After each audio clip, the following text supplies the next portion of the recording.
Explorando as Escrituras com o missionário Guilherme Lemos. Graça e paz, povo de Deus! Hoje, no Explorando as Escrituras, o Senhor tem preparado para nós uma mensagem que continua falando a respeito de mansidão. Nós, na semana passada, introduzimos a mensagem falando de mansidão à luz de Tiago. Tiago, no capítulo 3, do versículo 13 ao 18 é o que nós abordaremos aqui. Nós iniciamos falando do versículo 1 em diante e falamos de alguns assuntos importantes na vida do cristão. O poder de destruição na vida do iracundo, o conceito bíblico de mansidão, o que não é mansidão, como exercer a mansidão. E nós nos baseamos em Mateus, no capítulo 11, 29, que diz ali a respeito de permitir Cristo nos conduzir e aprender do Senhor. Estudamos sobre a palavra que traduzida é prautes, do grego, humildade ou mansidão. Porém, o que vamos estudar hoje? Hoje nós estudaremos a respeito de onde vem a mansidão à luz da Bíblia. E à luz da Bíblia, essa palavra vem de sabedoria. É o que nós falaremos hoje. A sabedoria. Do grego sophos, sábio, ou sofia, sabedoria. A Bíblia de Estudos em grego, da CPAD, diz que Sofia representa a sabedoria divina, incluindo as noções de habilidade infinita, discernimento, conhecimento e pureza. A capacidade de regular o relacionamento da pessoa com Deus. Sofia é revelada e manifestada em Cristo e no seu Evangelho. Então hoje nós trataremos desse assunto de suma importância na vida do cristão. Lembrando que essa é uma série de mensagens que terminará com mais uma mensagem ainda falando de mansidão. Eu quero que você leia comigo Tiago no capítulo 3, do versículo 13 ao 18, que diz assim: Quem entre vós é sábio e inteligente? Mostre em mansidão de sabedoria, mediante condigno proceder as suas obras. Se pelo contrário, tendes em vosso coração inveja, amargura e sentimento faccioso, nem vos glorieis disso, nem mintais contra a verdade. Esta não é a sabedoria que desce lá do alto, antes é terrena, animal e demoníaca. Pois onde há inveja e sentimento faccioso, aí há confusão e toda espécie de coisas ruins. A sabedoria, porém, lá do alto é primeiramente pura, depois pacífica, indulgente, tratável, plena de misericórdia e de bons frutos, imparcial, sem fingimento. Ora, é em paz que se semeia o fruto da justiça para os que promovem a paz. Primeiramente, o versículo 13, aqui de Tiago, no capítulo 3, diz assim: Quem dentre vós é sábio e inteligente? Mostre em mansidão de sabedoria, mediante condigno proceder as suas obras.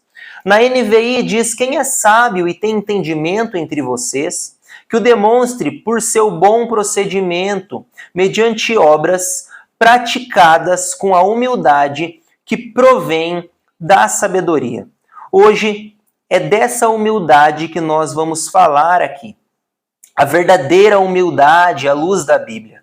E essa verdadeira humildade, esse prautes que nós falamos na semana passada, ele provém da sabedoria. A Bíblia traduz como humildade ou como mansidão. Essa humildade e mansidão provém da sabedoria. Primeira coisa que nos chama a atenção no versículo 13 é quando diz a respeito das obras. Olha, mediante condigno proceder as suas obras. A nossa salvação não provém dessas obras, porque o homem é salvo por Deus. Porém, para executar obras na terra, para demonstrar a luz de Cristo no mundo. Efésios, no capítulo 2, do versículo 8 ao 10, diz: Porque pela graça sois salvos mediante a fé, e isto não vem de vós, é dom de Deus. Não de obras, para que ninguém se glorie, pois somos feitura dele, criados em Cristo Jesus para boas obras, as quais Deus, de antemão, preparou para que andássemos nelas. Outra coisa que nos chama a atenção é no versículo 14, que logo vem dizendo assim: se pelo contrário, ou seja, se as nossas obras não estão demonstrando mansidão de sabedoria e nos gloriamos nessas obras, estamos enganados a respeito do quão sábio ou manso somos. Também nos chama a atenção a continuação do texto, quando diz no versículo 15, esta não é a sabedoria que desce lá do alto. Então, é Deus quem dá a verdadeira sabedoria, ela vem do alto. Não buscamos ela por meios terrenos, mas por meios espirituais, meios celestiais. Mas a sabedoria que não vem do alto, a sabedoria terrena, ela diz assim no versículo 15, antes é terrena.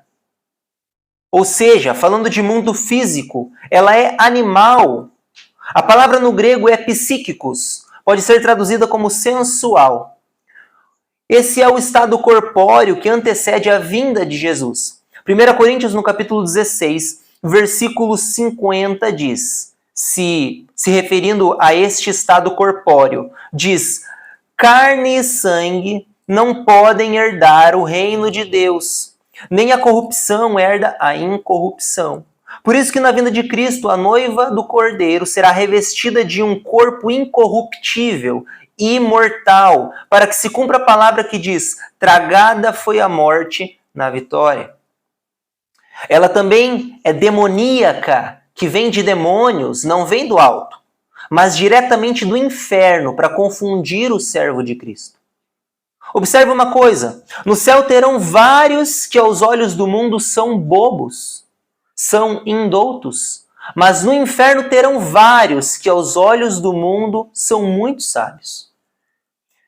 Nessa breve introdução, eu quero questionar você. Se você for questionado hoje a respeito da sabedoria que você tem exercido, qual será a tua resposta?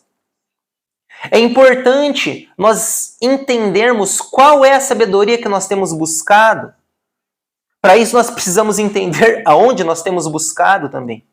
A verdadeira sabedoria, ela não vem por meios terrenos, ela vem por meios celestiais, ela vem do alto. Por isso é importante nós entendermos a diferença da sabedoria que vem do alto e da sabedoria terrena. E é disso que nós falaremos aqui. Para que nós saibamos a diferença entre essas duas sabedorias, nós precisamos observar o que Tiago está falando.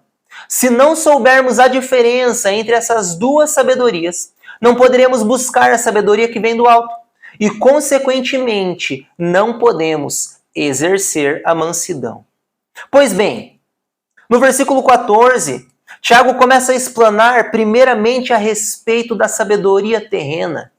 E ali diz, se, pelo contrário, tendes em vosso coração inveja, amargura e sentimento faccioso, nem vos glorieis disso, nem mintais contra a verdade. Então, primeiro elemento que é caracterizado dentro da sabedoria terrena, citado por Tiago, é a inveja. Inveja é o desejo de possuir um bem que pertence ao outro. Podemos dizer que a inveja teve papel importante na queda do homem. Quando Eva foi tentada a desobedecer a Deus, o inimigo disse que se ela e Adão comessem do fruto da árvore do conhecimento do bem e do mal, eles poderiam ser como Deus. Em outras palavras, basicamente o primeiro casal sentiu inveja do próprio Deus e tentou usurpar o lugar de Deus. A inveja também esteve por detrás do primeiro assassinato, quando Caim tirou a vida do seu próprio irmão Abel. Desde o início, elementos da falsa sabedoria, como a inveja, estavam presentes na sociedade. Segundo elemento citado por Tiago é a amargura. E, ao meu ver, existem pelo menos 3 tipos de amargura. Nós podemos citar a amargura com outras pessoas. Os sintomas são ressentimentos, raiva, ódio, vingança e até mesmo podendo chegar à tentativa de tirar a vida do outro. Também existe a amargura consigo mesmo. Classificamos os elementos como sentimentos de culpa, inferioridade, autopiedade, autodepreciação, complexos, vergonha, podendo levar a atitudes extremas como o suicídio. E citamos aqui também a amargura com Deus, que, ao meu ver, pode ser a pior amargura. Os sintomas são dúvidas, questionamentos, incredulidade, rebelião. Muitos dizem, por exemplo, não consigo mais crer na palavra. E muitos desses que dizem isso é porque estão amargurados com a sua própria vida, com Deus. Um sentimento de inferioridade muitas vezes. Normalmente o sentimento de amargura está relacionado à falta de perdão. É necessário ter humildade para se redimir e arrepender-se do próprio erro. O Senhor Jesus, ele está nos ouvindo hoje. Todos os dias ele está de coração aberto para ouvir o que nós temos falado. Então, se você tem tido alguma desavença com o Senhor, dúvidas, questionamentos, incredulidades, eu quero convidar você a olhar para dentro do teu coração e convidar você a buscar saber de onde tem vindo isso. Com certeza você vai chegar à conclusão de que a única saída é clamar ao Senhor. Se prostrar aos pés dele, porque é lá que nós encontramos perdão, remissão para a nossa alma. É lá que nós encontramos paz e conforto. Outro elemento da sabedoria terrena é o sentimento faccioso, do grego eritheia. Esse sentimento está relacionado a egoísmo, rivalidade, querer ser mais do que o outro, criando confusões, facções. A sabedoria terrena faz com que você usurpe o que é do outro, queira ser mais do que o outro e machuque o outro, seja com palavras ou com atitudes. Então você pode observar que, quando nós falamos de sabedoria terrena, ela é buscada por meios terrenos. E aqui na terra, nós somos machucados, muitas vezes, porque não exercemos a verdadeira sabedoria. Também machucamos ao outro porque não exercemos a verdadeira sabedoria. Por isso é importante entendermos a diferença da falsa sabedoria, que é a sabedoria terrena, e a sabedoria que vem do alto. No versículo 17 diz que a sabedoria que vem do alto, ela é primeiramente pura, do grego agnos. A mesma palavra usada em 2 Coríntios, no capítulo 11, versículo 2, para se referir à igreja que se apresenta como noiva do Cordeiro. Diz: vos tenho preparado para vos apresentar como virgem pura a um só esposo, que é Deus. Essa palavra é traduzida no Novo Testamento como limpo, inocente, perfeito, e para se referir a Deus como santo, em 1 João, no capítulo 3, versículo 3. Puro é ser sem mistura, não alterado pela presença ou inclusão de impurezas. São exemplos de substâncias puras: a água, o ouro, o oxigênio. Perceba que são substâncias de muito valor, tanto monetário como vital. Tiago continua falando a respeito da sabedoria que vem do alto, e ela é pacífica, que almeja a paz. Indulgente, amável, perdoa com facilidade. Ela é tratável, remediável, sanável, sabe receber correção, que se coloca na posição do aluno muitas vezes. Ela é cheia de misericórdia, ou seja, cheia de compaixão e piedade ativa. E ela é repleta de bons frutos. Observe que é através desses bons frutos que conhecemos quem realmente busca a sabedoria que vem do alto e quem exerce a sabedoria terrena. A sabedoria que vem do alto também é imparcial, que não sacrifica a verdade ou a justiça a considerações particulares. Ela é imparcial e é sem fingimento. A pessoa sincera e verdadeira deixa marcas positivas na vida de qualquer daqueles que o rodeiam. Não estamos falando daquela pessoa grosseira que fala a verdade com o intuito de ferir, entenda isso. Isso, na verdade, faz parte da sabedoria terrena, pode ser amargura ou sentimento faccioso. Encontramos na Bíblia pelo menos mais 2 aspectos de um cristão que não vive de aparência. E nós podemos falar de amor sem fingimento em Romanos no capítulo 12, versículo 9. Quando diz o amor seja sem qualquer fingimento, odiai sim o mal e apegai-vos ao bem. Também podemos falar da fé sem fingimento. 2 Timóteo, no capítulo 1, a parte A do versículo 5 diz: pela recordação que guardo da tua fé sem fingimento. Observe que a fé sem fingimento que habitava em Timóteo, sua mãe e sua avó, marcaram a vida de Paulo. Isso é importante, porque quando nós exercemos a verdadeira sabedoria, nós somos repletos de frutos que impactam aqueles que estão ao nosso redor. Uma fé sem fingimento impacta quem está ao nosso redor. Também uma pessoa que é imparcial, que gera bons frutos, cheia de misericórdia, tratável, indulgente, pacífica, ela impacta quem está ao seu redor. Será que você tem impactado quem está ao seu redor? Nós precisamos nos questionar a respeito disso. Qual é o impacto que temos causado na sociedade na qual estamos inseridos? Lembre-se que os frutos, eles não têm o poder de nos trazer salvação. Mas aquele que foi salvo e alcançado pelo verdadeiro evangelho, ele apresenta bons frutos. E através desses frutos que nós conhecemos a árvore, é o que o Senhor Jesus nos ensina. O versículo 18 fala: ora, em paz que se semeia o fruto da justiça para os que promovem a paz. Então é em paz que se semeia o fruto da justiça para os que promovem a paz. Observe que a sabedoria que vem do alto não nos isenta de passar por provações. Não é isso que está dizendo no versículo. Mas ela nos faz ter atitudes de mansidão perante essas provações. A Bíblia nos retrata diversas histórias a respeito de homens de Deus que passaram por várias provações, mas não negaram a Jesus. A Bíblia nos convida a sermos pessoas que exercem a mansidão em situações de crise muitas vezes.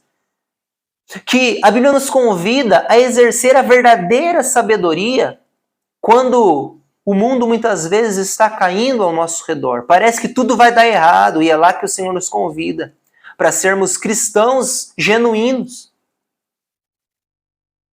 Atos, no capítulo 6, nos conta a história de Estevão.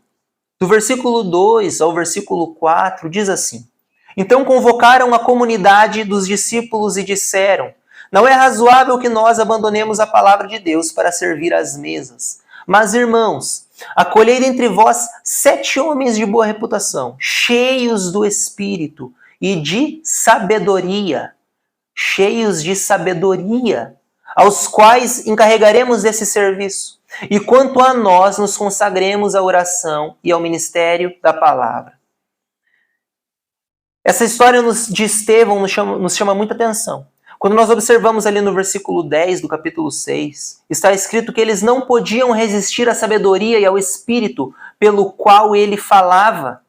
Então observe que Estevão, ele foi escolhido por ser um homem sábio, cheio do espírito, por ter uma boa reputação. Ele foi escolhido para cuidar ali de uma área social da igreja. E os outros apóstolos se dedicariam à palavra. Mas esse mesmo Estevão, ele começou a pregar o evangelho. O capítulo 7 conta toda uma pregação de Estevão. E no final do capítulo 7, Estevão é morto apedrejado. Observem que muitas vezes vão te colocar em posições que aparentam que não tem solução. Parece que você está sendo colocado lá para uma outra função. Parece que você está sendo colocado lá para atender um projeto social, mas você começa a pregar a palavra de Deus. Estevão fez isso.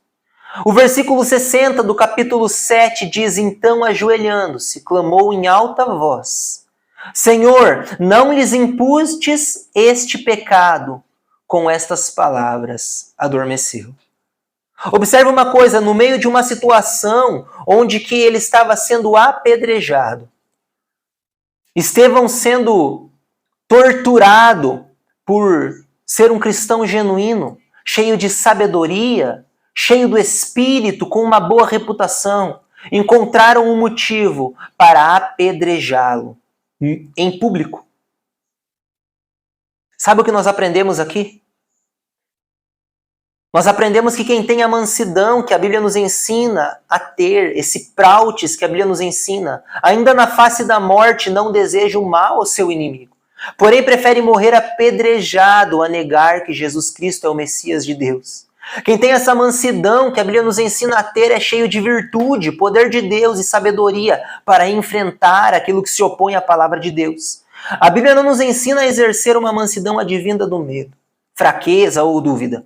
Ela nos ensina a exercer uma mansidão como a de Jesus, por exemplo, que corajosamente foi torturado por amor a uma humanidade. Quem tem a mansidão que a Bíblia nos ensina a ter diante de palavras como crucifica-o, diz Pai, perdoa-os, pois não sabem o que fazem. Quem tem a mansidão que a Bíblia nos ensina a ter diante de homens com pedras nas mãos é corajoso em dizer: Senhor, não lhes impute este pecado. Quem tem a mansidão que a Bíblia nos ensina a ter, ainda que calado, olha para o alvo e segue em frente com o foco de alcançar a salvação em Cristo Jesus. Quem tem a mansidão que a Bíblia nos ensina a ter, não se submete ao sistema corrupto desse mundo, mas ensina a verdade a respeito do destino do corrupto, do destino da corrupção. Quem tem a mansidão que a Bíblia nos ensina a ter, prefere ser jogado na fornalha ardente a se prostrar a um Deus feito por mãos humanas. Quem tem a mansidão que a Bíblia nos ensina a ter, não consente com a morte de Estevão, como Saulo consentiu, mas prefere ser preso em Roma a negar a palavra de Deus, como Paulo transformado fez. Quem tem a mansidão que a Bíblia nos ensina a ter, ainda que seja excluído na roda de amigos, na faculdade ou na família, no meio onde está inserido, prefere continuar fiel a Jesus. Quem tem a mansidão que a Bíblia nos ensina a ter, não alimenta a discussão dentro da sua casa, por falta de humildade, mas se cala para aplacar a ira do parceiro e viver em comunhão. Será que você tem exercido realmente uma sabedoria que vem do céu? Observe uma coisa, nós temos destinos. Os destinos são dois, céu e inferno. Quando nós exercemos uma sabedoria terrena, nós colhemos os frutos dessa sabedoria terrena. Mas quando nós buscamos a sabedoria que vem do alto, exige renúncia. Para exercer uma sabedoria que vem do céu, você precisa buscar do céu. De onde nós temos buscado a sabedoria que temos exercido? Através da sabedoria que vem do alto, nós obteremos a mansidão. Sem uma sabedoria que vem do alto, é impossível de você ser uma pessoa mansa. Talvez seja uma falsa mansidão. Uma mansidão que da boca para fora você não profere palavras de ofensa, mas o teu coração está querendo o pior para o outro. No teu coração você está tramando como pelas costas você vai ferir o outro. Isso é uma falsa mansidão. A verdadeira mansidão, ela provém da sabedoria que vem do alto. E nós buscamos essa sabedoria de joelhos dobrados. Nós buscamos essa sabedoria calejando os nossos joelhos. Nós buscamos essa sabedoria incessantemente com súplicas ao Senhor. É com renúncias. Porque para você exercer uma mansidão como a Bíblia nos ensina, é necessário também não se abster de situações onde o cristão precisa se posicionar.